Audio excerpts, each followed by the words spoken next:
നൂറ്റാണ്ടിലെ വൈദ്യശാസ്ത്ര ലോകത്തെ വിസ്മയിപ്പിച്ച പേരാണ് ജോസഫൈൻ മൈർട്ടിൽ കോർബെ.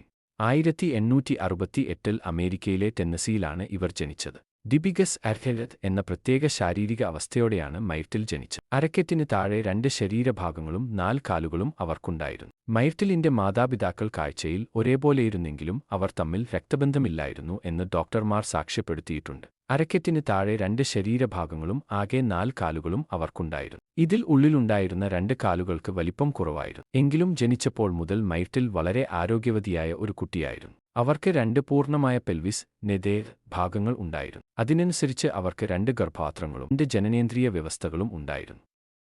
19-ാം വയസ്സിൽ ഡോക്ടറായ ജെയിംസ് ക്ലിന്റൺ ബിഗ്നെല്ലുമായി അവൾ പ്രണയത്തിലാവുകയും അവർ വിവാഹിതരാവുകയും ചെയ്തു. മൈർട്ടിലിന്റെ ശരീരഘടന പ്രസവത്തിന് തടസ്സമാകുമെന്ന് പലരും കരുതി. പക്ഷേ അവിടെയും അവൾ ലോകത്തെ ഞെട്ടിച്ചു. 5 മക്കൾക്കാണ് മൈർട്ടിൽ ജന്മം നൽകിയത്.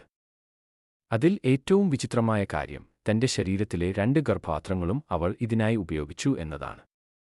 3 കുട്ടികൾ ഒരു ഗർഭപാത്രത്തിലൂടെയും 2 കുട്ടികൾ രണ്ടാമത്തെ ഗർഭപാത്രത്തിലൂടെയുമാണ് ഈ ലോകത്തേക്ക് വന്നത്. ഒരേ സമയം 2 വ്യത്യസ്ത ശരീരവ്യവസ്ഥകളിലൂടെ കുഞ്ഞുങ്ങൾക്ക് ജന്മം നൽകിയ മൈർട്ടിൽ വൈദ്യശാസ്ത്ര ചരിത്രത്തിലെ സമാനതകളില്ലാത്ത പ്രതിഭാസമായി മാറി. തന്റെ 60 വയസ്സിൽ അവർ അന്തരിച്ചപ്പോൾ ആ മൃതദേഹം മോഷ്ടിച്ച് പഠനം നടത്താൻ പലരും ശ്രമിക്കുമെന്ന് കുടുംബം ഭയപ്പെട്ടു. അതുകൊണ്ടുതന്നെ കല്ലറയ്ക്ക് മുകളിൽ സിമന്റ് കോൺക്രീറ്റ് ചെയ്ത് കനത്ത കാവലിലാണ് അവരെ അടക്കം ചെയ്തത്.